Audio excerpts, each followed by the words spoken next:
Yooyyaa harka fuunee ashamaa jaalatamtootaa fi kabajamtoota maatii jiru miidiyaa odeeffannoowwan guyyaadhaan qaban qabannee isiniif dhiyaannee jirra. Osoo gara odeeffannoo keenyaatti isin hin dabarsin dura namoonni jiru miidiyaadhaaf haaraa taatan yookaan sabskraayibiin godhin sabskraayib gochuudhaan maatii jiru miidiyaa akka taatan akkasuma laayik sheer gochuudhaan nu jajjabeessaan dhaamsa keenya gara odeeffannoo keenyaatti isin dabarsina. Isin saamma xumuraa nufaana turaan affeerraa keenya.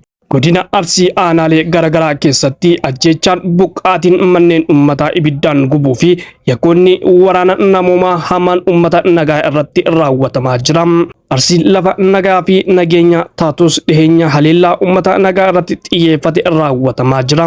Haalli godina Arsii keessaa yeroo gara yerootti hammaatuun balaa guddaa dhaqqabsiisaa jira jedhame. Uummata kana yeroo dhaadannoodhaa isaaniin dhaadata qaandichuu. Yeroo buqqaasii, yeroo ajjeechaa, yeroo buqqaasii uummata kanarratti leenjii godhaa jechuudha. Keessa kuteen numaatu qamadii Arsii filmaata paartii isaatiif dhiyeesse. Akka nama uummata kanaa yaadu, akka nama uummata kanaa jaalatu fakkaachuudhaaf. Namichi kun bofaa jawweedha. Simmaramee gaafa si kofle, gaafa simmaramee si wajji footoo ka'e sii dhumattee jenneetuma himuu turre. Waan kana waan beeknurraa isinitti waywaachaa ture.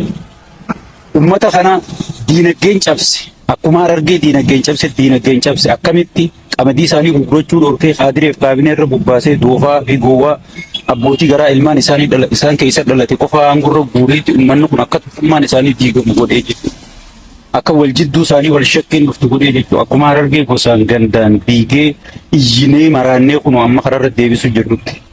So itti aansee Harargee fi Arsii tana gartee gaara Suudii keessa waan wal goosisan deeninnatii guddoo godhee jechuudha. Imbaasii mootummaa Itoophiyaatiin makiinaa imbaasii mootummaa Itoophiyaatiin namni lafarraa harkifamuu ture jechuudha. Hargaa imbaasii qabdu. So namichi kun uummata kanarra dalagee jira. Dhiiga mililik uummata kanarraa kafaluu barbaade. Wanni ani isiniin juutu na agarsiisin seenu. Yoo arra agarsiisin seenu baattillee itti dhufuu teessa. Aara qaba. Isiniitu abbaa isaa rakkisa. Mililik rakkifta. Sigale sanii fi kaisin keessa billi qolje nama sagalee harkate hunda ni bita irra deemee bita sigale amma sheekotiin manzara agartee mi foon afeerrattee maal jettee akka isin itti shahaadaa qabattu tetteessee maqaa biyyiitiin sigale guutuu ni bita yoo namni tokko fooloo qabaate isin keessaa bita hayyee bakka buutonni uummata kanaa har'a isi jirtan maqaa uummata kanaatiin paarlamaa keessa teessanii caffee oromiyaa keessa teessanii manni isinii kennamee mindaan isinii kennamu jira maqaa uummata kanaatiin uummata kana bakka buutan jechuudha.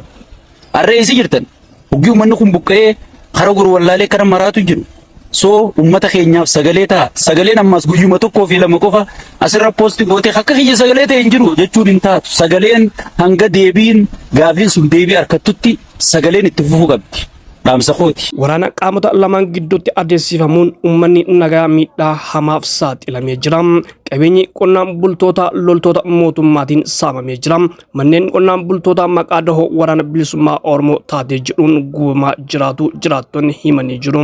Dargaggoonni danuun deeggartoota waraanichaati jedhamuun ajjeechaa murtii seelaa maleef yeroo gara yerootti saaxilamus dubbatanii jiru. Qonnaan bulaan oomisha isaa dhiisuun eeggattummaaf yoo saaxilamu kanneen sababa waraanaatiin aanota garagaraa irraa buqqa'aniif deeggarsa dhaqqabsiisuun hammaatee jira.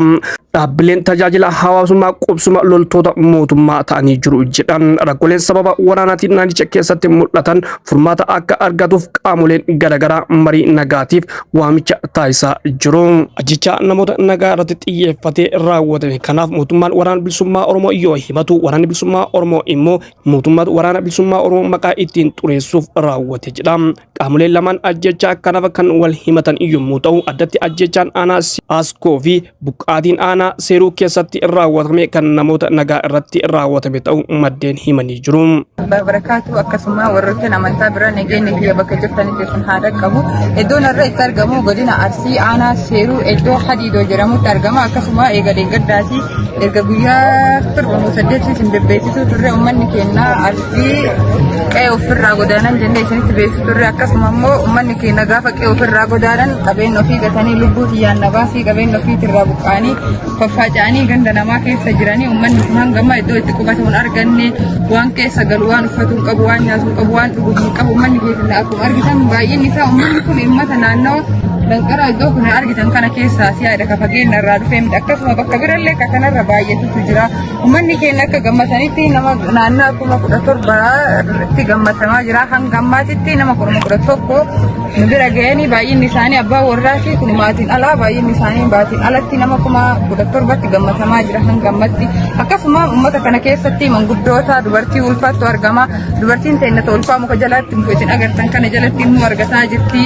haati teennaa manguddoonni teennaa caaga danqaraa kana keessatti aduu rooban qorraan dararamaa jirti akkasuma uummanni oromoo viidiyoo kana kan rabbiin laaffiseef sheer tokko liinki nu godhiitii nama qaamni ilaallatu biraan gahii ka rabbi laaffiseef gargaarsa uummata kana biratti nu bira dhaabattan isin gaafanna. Ajjechaan Arsii keessatti raawwatamaa jiru waraansa bilisummaa Oromoo fi mootummaa gidduutti raawwatamaa jiru qofaan osoo hin taane humna finxaaliyyii uummata keessa jiran mootummaan hidhachiifaman dhumaatiin uummata irratti akka raawwatamuuf sababa ta'ee jira jedhe. Akka maddeen jedhanitti aanolee Arsii kanneen akka Sirkaa, Seeruu, Askoo, Heeban, Muneessaa fi kanneen biroo keessatti mootummaa waraana bilisummaa Oromoo ofirraa dhoowwaa jedhee qubattoota saba Amaaraa keessaa milishoota jedhee hidhachiise. Bu'uurri ajjechaawwan tibbana mudates bal'inaan kana ta'utu ibsame. Arsiin lafa nagaa fi nageenya lafa quufaa fi gabbinaa lafa milkii fi ulfinaa keessatti rakkoon hammaatuun ummanni jiraachuu dadhabee jira jedhee ummanni himataa jira. Rakkoon ummata nagaa irratti raawwatamaa jiru kun akka dhaabbatuuf qaamoleen dhimmi ilaallatu furmaata akka laataniif waamichi dhiyaatee jira.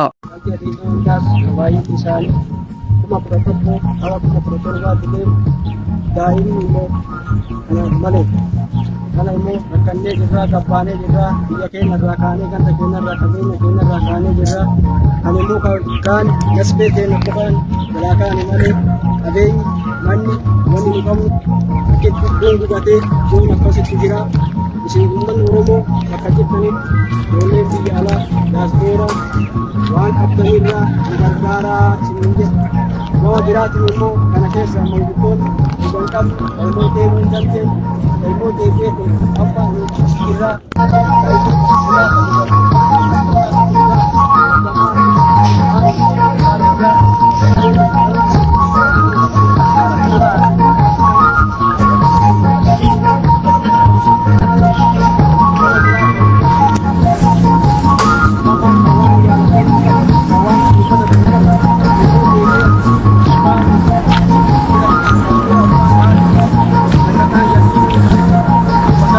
immoo nama jalaayyuu baqatee hin dandeenye kanaaf isin warri dandeettii qabdan gama miidiyaatillee ta'ee gama immoo deebi'eetiin manni biyya alaa jettan diyaaspooraan nu gargaaraa isin jenna. Egaa hordoftoota fi kabajamtoota keenya odeeffannoowwan guyyaa qabannee isiniif dhiyaanne hanganumaa odeeffannoo keenya biraatiin amma walitti deebinutti nagaan turaa isiniin jenna. Namoonni jiru miidiyaadhaaf haarawaa taatan yookaan subscribe gochuudhaan maatii keenya akka taatan akkasuma laayik sheer gochuudhaan nu jajjabeessaa dhaamsa keenya hangasitti turtii gaarii isiniin jenna.